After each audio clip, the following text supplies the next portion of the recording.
The woman suddenly realized she was already dead, but she couldn't remember what happened before her death, and her soul was trapped in this train station. Whenever she tried to leave this place, she would be blocked by a barrier. Helpless, she could only wander around the station day after day, until a year later, Lisa sat idly in the restaurant. At that moment, a panicked woman caught her attention, so Lisa sat across from the woman. From the content of her phone call, she learned that the woman had a mental breakdown due to excessive work pressure. Lisa watched as tears slid down the woman's face. Lisa instinctively reached out her hand. When the tear fell on her finger, countless fragments of memory from her life flashed in her mind. In that moment, she remembered all her memories from when she was alive, except she still couldn't remember how she died. Lisa was confused. Her life before had been so happy. Why would she commit suicide? Just then, 3 familiar faces appeared on the platform. They were her parents and her boyfriend. Today was the first anniversary of Lisa's death, so her parents brought her boyfriend to lay flowers and mourn her. As they were leaving, Lisa instinctively ran forward, trying to keep them from going.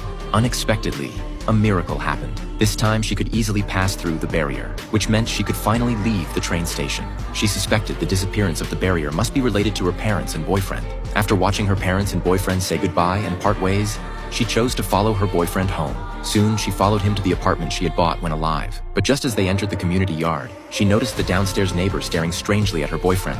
Lisa didn't think much of it. She followed her boyfriend into the room. The newspaper reported her death by jumping in front of a train. The police determined her death was suicide because she had suffered from a long-term mental illness. This confused her greatly, because she had never suffered from any mental illness. However, she wasn't the only one with doubts about this case. At that moment, Jack from the transportation department was investigating Lisa's case.